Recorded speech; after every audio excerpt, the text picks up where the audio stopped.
Islands have edges. Planets have edges. Even galaxies have edges. But what about the universe? As explorers, as curious humans that we are, we're obsessed with boundaries and limits, and we want to know, does the whole thing, the universe, have a limit? Does the universe have an edge? Well, the answer is yes and no. It depends on what you mean by edge. The edge of what we can see? The edge of where we can go? Or the edge of reality itself? Looking out to the edge of the universe is tremendously important to understand our place in the universe itself. We're talking about our universe. We're talking about the thing that we exist within, the most fundamental thing there is. We're driven to understand it. There's always a desire to push the knowledge to the edge.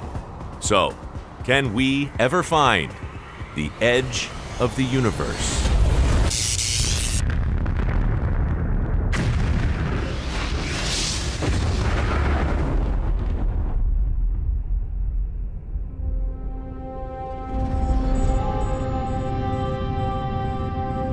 In 2016, the Hubble Space Telescope turned toward a dark patch of sky in the constellation Ursa Major. It captured an image of an indistinct blob of light. The glow is from a distant galaxy called GN-Z11.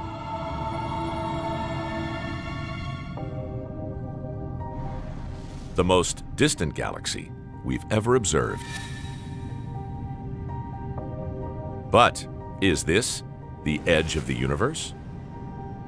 The universe all around us is filled with galaxies, so it's kind of natural to say, would there be a final galaxy? If you traveled far enough away, would you finally be at the very last galaxy in the universe looking out into empty space? That's a difficult question to answer. Because there's a limit to how far we can see. It all comes down to the speed of light and the age of the universe. The key to understanding the edge of the universe is that light travels very, very fast, but not infinitely fast. It takes time for it to get from one place in the universe to the other. You open the curtains, light fills the room. It doesn't seem to travel at all. But over the vast distances of the universe, you actually notice this travel time. Even the sun, 93 million miles away, the light takes 8 minutes to get to us. When you look out at the stars, we start to think of distance in terms of light years, because it takes years for the light to get from those stars to us. And then when you look at galaxies, then you're talking about millions or billions of light years. When we look at the light from galaxy GN-Z11, we're seeing light emitted 13.4 billion years ago.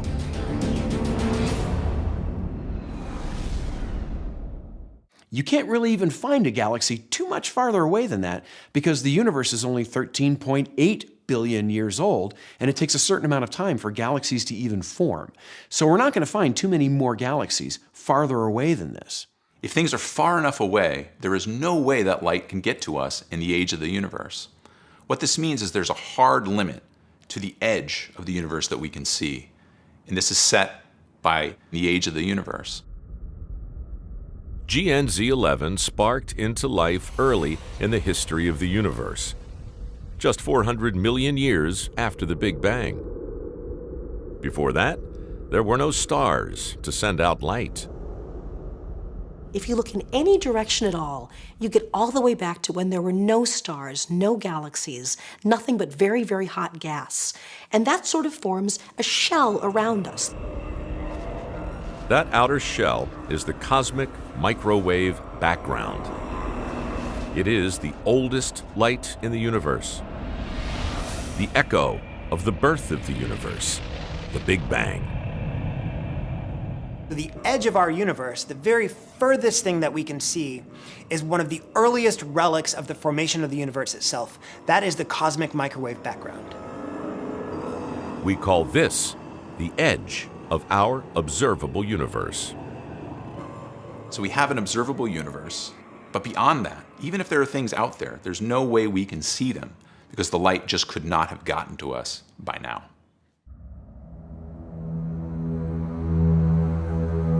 As the name states, the observable universe is simply the part of the universe we can see. We can think of the observable universe as sort of like a spotlight centered on wherever you're standing right now, and you can see to the edge of your spotlight and not beyond.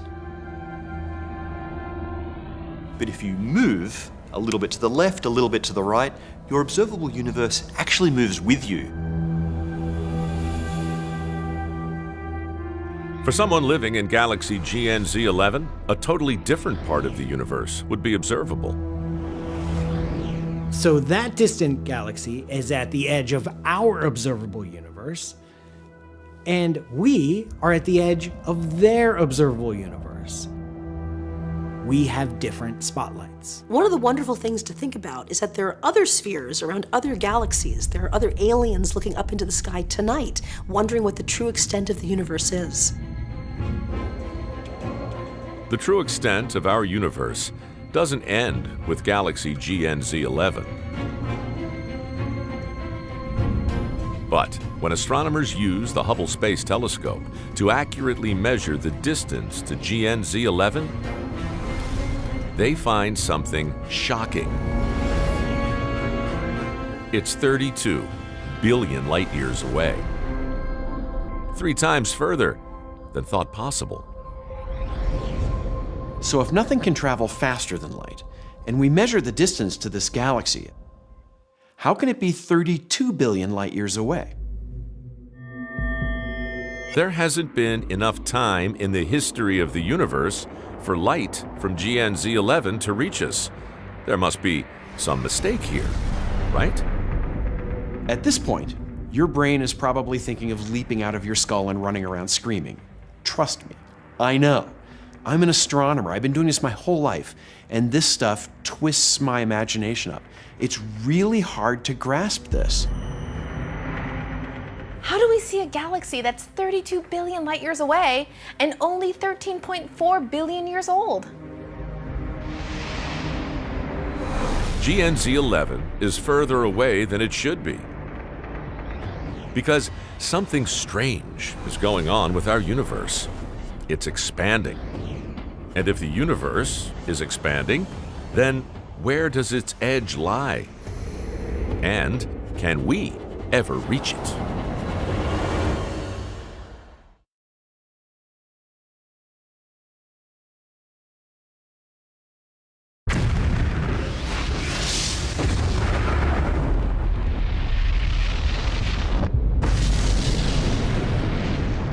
$13.8 billion years ago, a speck of energy burst into life. We call it the Big Bang. Space and time pushed out in all directions. Ever since, our universe has expanded. But the way it's expanding makes finding an edge a major challenge. The universe is expanding. And it expands according to a very simple law, that the farther away a galaxy is from us, the faster it appears to be receding away from us. The furthest galaxies are moving at very high speeds. The most distant galaxy we've ever spotted, GNZ 11, seems to have moved 32 billion light years away from us in just 13.4 billion years. That's faster than the speed of light. We can measure the speeds with which galaxies are moving away from us. And many, many galaxies are moving away from us at speeds faster than the speed of light. This sounds like it's breaking the law, right? There's this idea that you've all been told that relativity says nothing goes faster than the speed of light. Okay, you've been lied to. Space itself can do what it wants. It makes the rules, it can break the rules. That rule applies to matter, not to space itself. Space can expand at whatever rate it wants. simple way to think of this expansion law is imagine standing on an infinite rubber sheet that stretches all the way out into the distance, and you're standing on the same place. You can mark it with a little X. Now, all the sheet expands in every direction. So if it expands by a factor of 2, another galaxy that was, say, 1 foot away from you is now 2 feet away from you as we stretch the sheet. But another galaxy was 10 feet away from you. Expand that by a factor of 2, and now it's 20 feet away from you. So in the same amount of time, one galaxy moved 1 foot, where another galaxy moved 10 feet. So the more stuff there is, the more elastic between you and another galaxy, the more it seems to expand away from you. Expansion means our observable universe stretches for a colossal 46 billion light years in all directions, 92 billion light years across, and getting bigger by the second.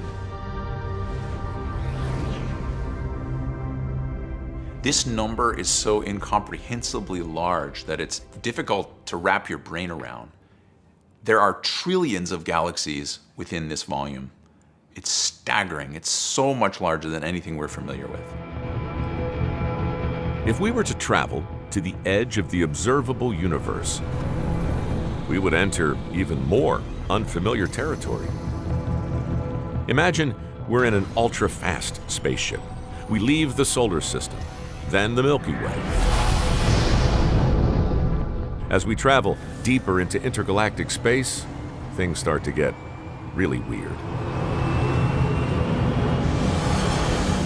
For every million light years we go from the Milky Way, the galaxies move away from us at around 13 miles per second faster.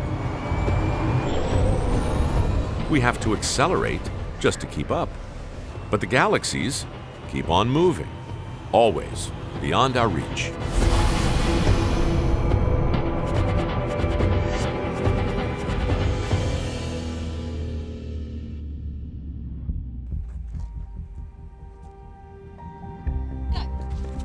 Imagine you're a sprinter on a racetrack. If you're running towards the finish line, it may take you a few seconds to cross it. But now imagine that that finish line is moving away from you. If it's moving away from you at the same speed you're running, you'll never reach it. And if it's moving faster than the runner, then even faster runners won't reach it. And that's sort of what we're seeing here with the universe. Beyond a certain distance, galaxies are racing away from us faster than the speed of light. It's a line called the cosmic event horizon. And 97% of galaxies we see in the observable universe are beyond this line and unreachable, including GN-Z11. They're sort of teasing us to say, look at me, what a nice piece of real estate. But we know even if we started going there now, we could never reach them. Anything that has crossed the cosmic event horizon is out of our reach forever. But that's not the full picture, because the expansion rate of the universe is changing. A little over 20 years ago, astronomers discovered that the current rate of the universe's expansion is accelerating. It's speeding up. Astronomers suspect a mysterious force is at work. Dark energy. Dark energy is what we think is pushing the universe apart, causing this accelerating expansion. And the origin and true physical nature of dark energy is a big mystery. Thanks to dark energy, more and more galaxies are crossing the cosmic event horizon and leaving the observable universe. These galaxies are lost to us forever. There are galaxies that we can see today that in a few million years, say, we won't be able to see because the edge of the observable universe has basically moved in closer than that galaxy. That's going to happen all the time, and in 1 trillion years or something like that, all these galaxies that we see in our sky will be completely invisible because they'll be beyond the edge of the universe. So eventually, every last galaxy will be so far away from us that light cannot reach us through that expanding space.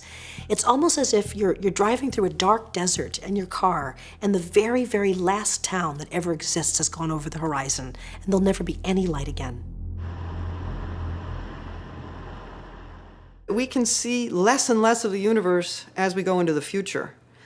What a strange thought. So that means we should build all the telescopes we can now. There's a limit to the universe we can see, even with the most advanced telescopes. But what lies beyond is one of the biggest mysteries in astronomy. The greater universe could be stranger than our wildest imagination. When you stand on the beach and you look at the horizon and you kind of think, oh, what beautiful lands are there beyond the horizon, things I've never imagined before. It's so natural, it's so human to ask what lies beyond that. What is the true extent of the universe?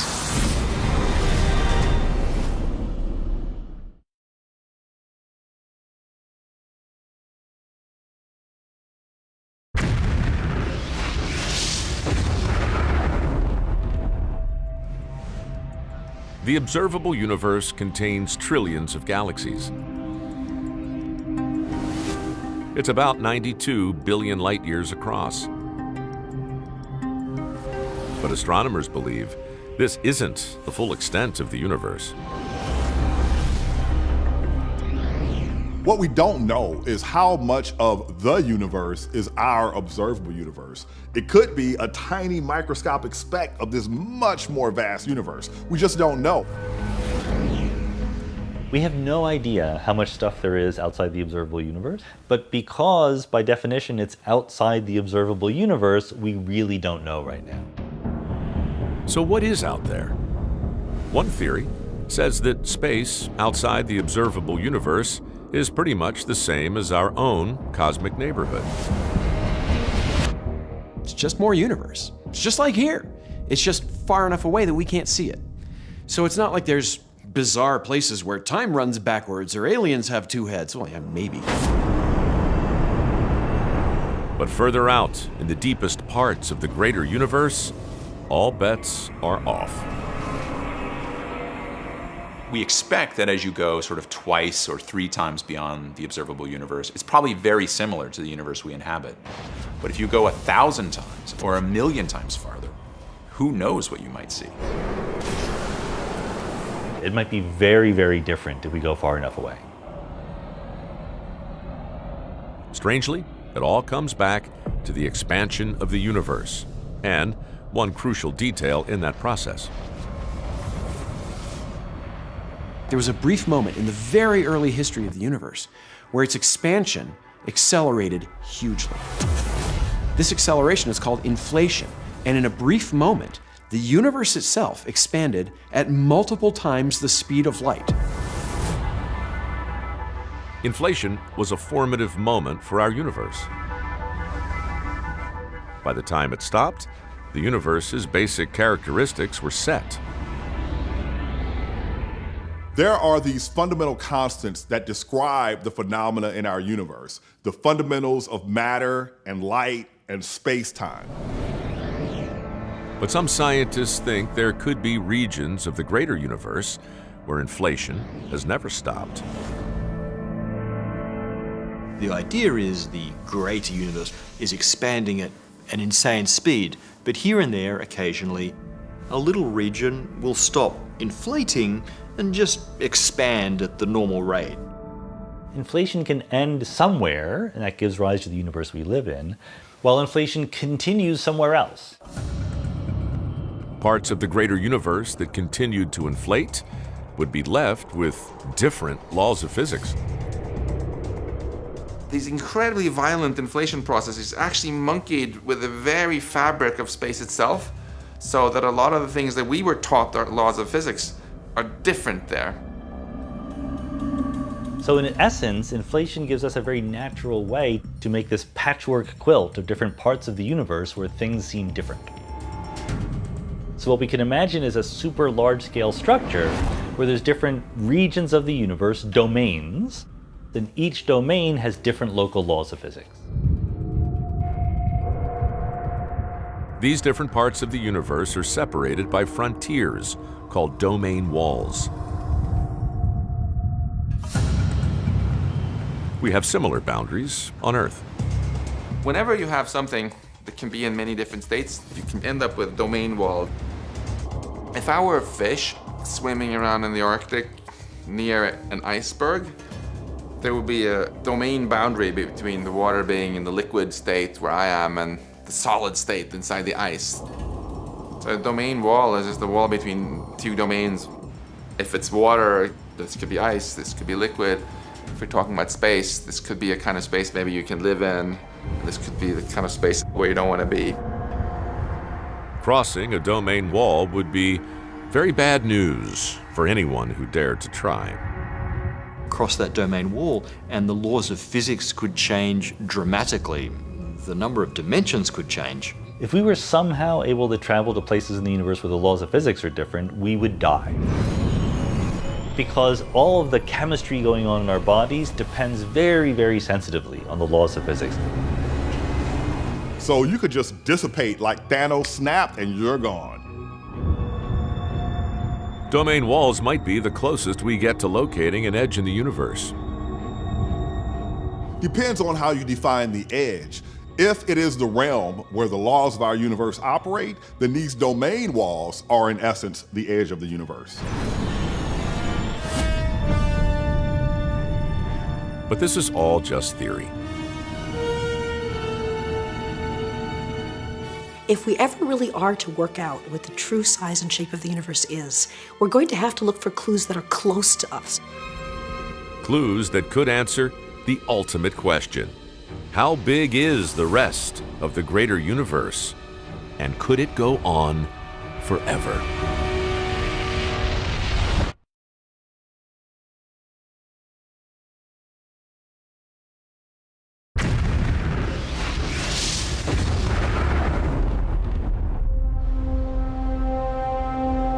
For tens of thousands of years, mankind has gazed in wonder at the vastness of the cosmos. But just how extensive is it? If we could answer that question, it might help us to understand our place in the universe. One of the fundamental questions in science is, how big is the universe? To answer the question, how big is the universe, we have to answer the question, what shape is the universe? And by shape, I mean geometry. I mean, how is the universe curved on its larger scales? If we are to discover that the universe does have some sort of geometric curvature, then this might imply that it wraps around in on itself over incredibly large distances, and that if you could travel in one direction long enough, you would end up at your starting point. Another version is that the universe is more like an infinite flat plane, okay? No curvature at all. The further you travel, well, the further you get, and you never get back to where you started. To work out the shape of something, we would normally just step back and take a look. But clearly, moving outside the universe is a non-starter. We can't jump in a rocket and fly 1,000 times larger than our cosmic horizon and see what the shape of the universe is. We just can't do that. Our human perspective on the larger universe is so limited. So if we want to figure out what the larger shape and scale of the universe is, we're going to have to be very clever indeed. One way to be clever is to think of the geometry of the universe in its simplest terms. When we talk about the geometry of the universe, we really are talking about geometry. In order to do geometry, you have to take measures. You need a cosmic ruler to do this, and it turns out there's a great cosmic ruler known as baryonic acoustic oscillations. Baryonic acoustic oscillations are ripples in the cosmic microwave background, the oldest light in the universe. As the universe expanded, these ripples were imprinted in space in a uniform way. They provide a cosmic ruler to measure vast distances over time so we can gauge if the universe expands in curved space or over a flat plane. When we use these cosmic rulers to try to back out the shape of the universe, we're sure to a few % accuracy that the universe is flat. If the universe is flat, we could set off traveling into the cosmos and continue traveling forever. There may be no edge to our universe, because a flat universe can be an infinite universe. Now we're thinking of the universe as something that really does go on forever, that the stars and galaxies never have an end. And how can something truly infinite really exist? Infinity is weird because it's a concept of, because it's endless. What does that mean? Who knows? I don't know. Infinity is a concept more than anything else. Our brains aren't evolved for that. We evolved living in the plains. We were apes looking for food. You know, we weren't evolved to think about the universe and all of this stuff. I just can't stop contemplating this stuff. The idea of infinity and these large numbers and even the tininess of everything. It's nuts. Yeah, thinking about infinity makes my head hurt a little bit.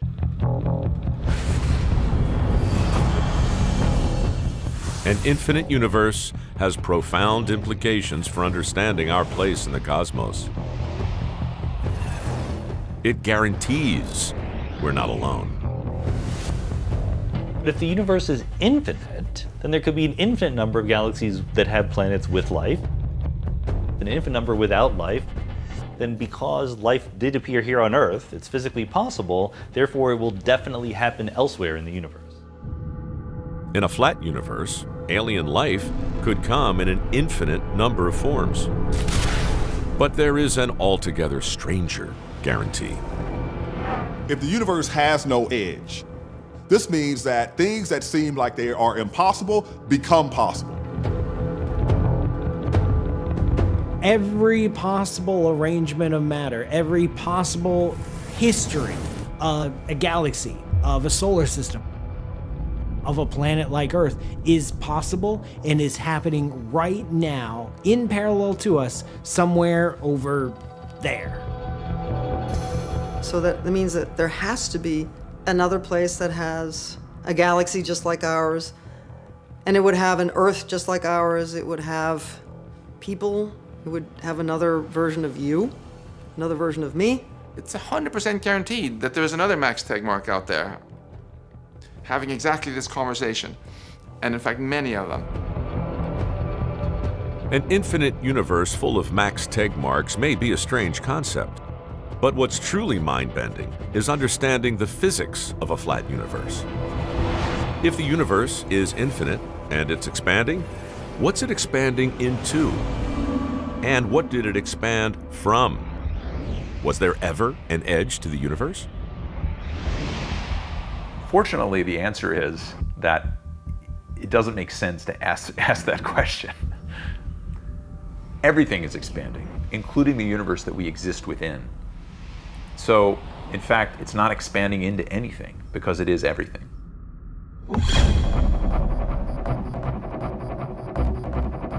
To help understand what's going on in an infinite universe, we need to go back to the Big Bang. We want to think of the Big Bang as an explosion in space, like it happened someplace. But there wasn't any place before the Big Bang. Space existed inside of the Big Bang itself. So it's not an explosion in space, it's an explosion of space. We're sometimes told that at the Big Bang, the universe started out very, very small and then got big. But how can a finite point become infinite? Well, if the universe is infinite, then it was also infinite at the Big Bang. And this is a tough thing to think about. Think about it this way. In an infinite universe, the galaxies go on forever, and now there's a great distance between every galaxy. But once upon a time, the galaxies were closer together, say half their current distance apart. But they still went on forever. The universe was still infinite. In a flat universe, space was infinite from the beginning. There was never a single point in space where the Big Bang happened. It happened everywhere. An infinite universe offers infinite possibilities, but no edge to space. But there may be another kind of edge, one that will only reveal itself if the universe dies.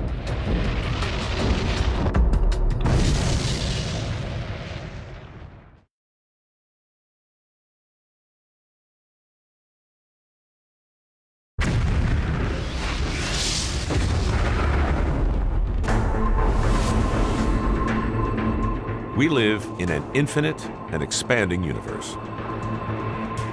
Space has no edge. It goes on forever.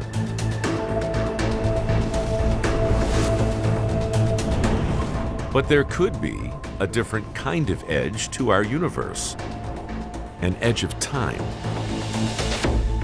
The universe seems to have begun 13.8 billion years ago in the past, so there's some inclination, some impression that it's finite in time. What we call the Big Bang is, as far as we understand it, a beginning, a start of the universe. The universe has a finite age. Now, does it have an edge in the future? We used to think that time would someday come to a catastrophic end, along with the planets, galaxies, and all life in the universe. If we know there's a Big Bang, if we know the universe started, expanded, and cooled, it's very natural to wonder whether or not someday the expansion will stop, reverse, and come back. And that's a big crunch.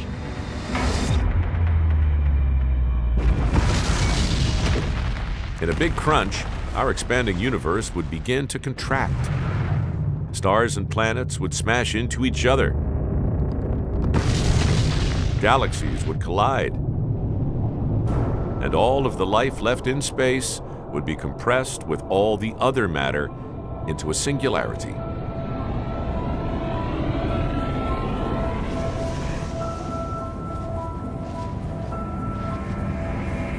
If this theory is true, then the universe would have both a beginning and an end of time.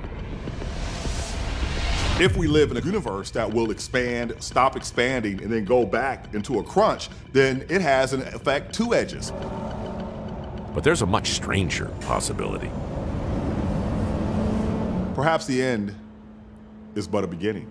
Well, the universe is an oscillating universe. It has a Big Bang-like beginning. It expands to a maximum size and then goes back into a big crunch and does that over and over. We could be residents of a universe created from the ashes of another, a single universe in a stream of bouncing universes. Each full of galaxies, planets, and life. But our most recent observations of the universe suggest a big crunch isn't in the cards. Once again, dark energy is key. For a while, we didn't know if the expansion of the universe was going to slow, stop, and reverse itself because of gravity. There are all these galaxies in the universe, and they're pulling on each other by their gravity. And if the expansion isn't fast enough, that gravity might be strong enough to stop the expansion and recollapse the universe. Now, with dark energy, we know that there's no way that can happen. The universe is going to expand forever because dark energy is pumping it full of acceleration. In order for there to be a big crunch, our understanding of dark energy would have to change a lot. That is, dark energy would have to be extremely weird and turn off in some very funny way for the universe to suddenly stop expanding and recollapse. Without a big crunch, there is no future edge to time. The universe is not only expanding, but it's being driven by dark energy to expand faster and faster. And the dark energy doesn't dilute away, as far as we can tell. So the simplest idea is that the universe will simply continue to expand eternally toward the future. Just like space, time will go on forever. That might sound like a better fate for life in the universe, but it's not. One of the consequences of this dark energy that's causing the acceleration of the universe is that we eventually are headed towards the big chill. I should say, we're eventually headed towards the big chill. So the universe is getting colder and colder, and things are getting more and more spread out. So the accelerated and continual and forever expansion of our universe might make for a frankly depressing end to time itself. The ultimate entropy-based heat death of the universe, where you would walk out and see no stars in the sky. See absolutely nothing. There will come one day when the very last star in the universe just fizzles out, and that is it. In the future, space will be a cold, dark, and infinite void, where time goes on forever. There will be nothing to do but suffer in the eternal expanse. It's our inevitable fate that there's no future edge of time in the universe. But even if there isn't an edge to the universe, could there be edges within the universe? If you wanted to visit the edge of the universe, then go find your nearest black hole and jump on in, because that's a one-way trip. If you cross this edge, you will never return.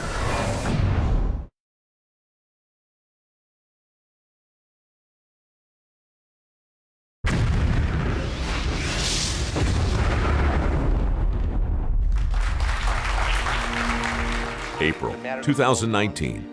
An international team of astronomers makes a special announcement. And we are delighted to be able to report to you today that we have seen and taken a picture of a black hole. Here it is.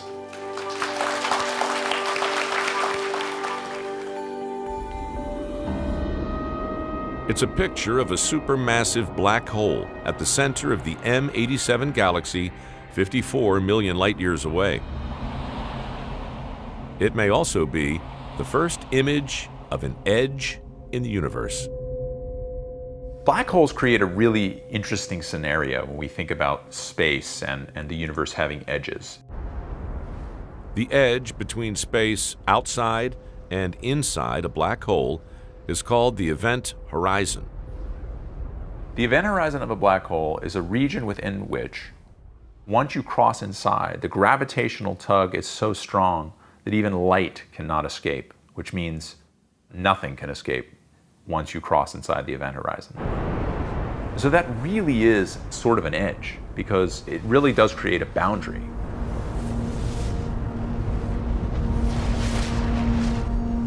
The event horizon is not a physical barrier in space.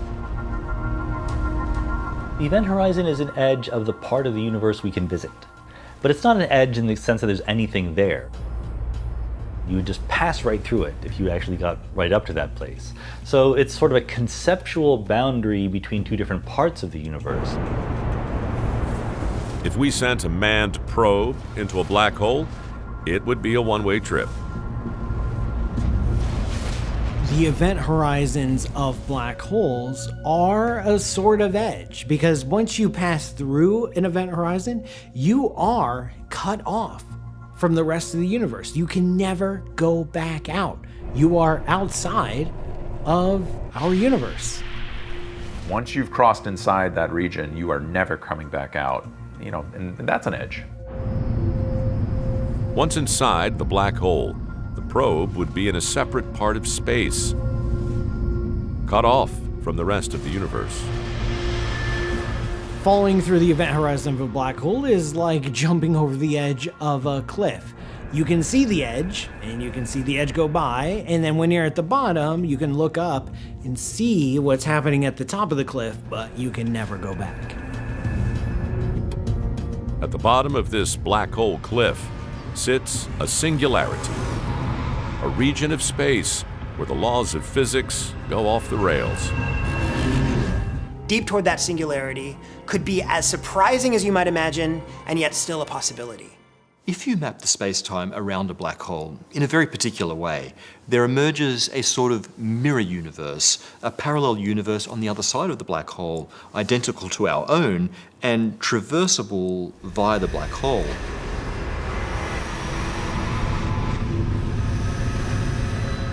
So black holes are not just edges to our universe. They may also be gateways to other universes. It's highly conjectured, but if there's ever going to be a space where, or a region where you're making connections with, say, some other universe, a black hole in principle could be a portal to that. But it's highly unlikely that anyone will ever want to venture beyond an event horizon to find out. And our pursuit of the other edges in the cosmos offer little hope either. We can never travel beyond the cosmic event horizon. We will never be able to see beyond the edge of our observable universe. So, can we ever hope to discover the true edge of the greater universe, or find out if it even has one? My feeling is that probably we should not think about edges for the universe. Everything you've ever seen in your life is finite. It has an inside and an outside. It has an edge.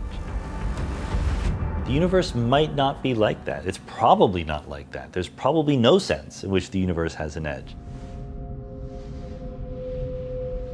We used to think that the ultimate limits on the future of life were set by nature.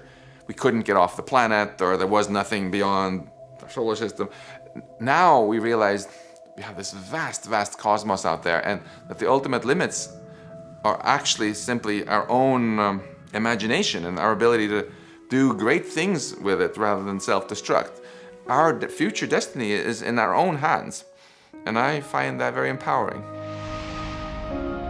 It is beautifully frustrating to realize how limited we are, to realize that we're probably never going to get a true view of the real extent of the universe. We should keep an open mind, we should be humble, but I think that we should give up on the idea that things should have edges because that's what we're familiar with. The universe is something special. What matters to us, and will only ever matter to us, is the observable universe, because that's the limit of what we can see, and that is the limit of what we can know. So there is an edge to the universe. There's an edge to what we can know.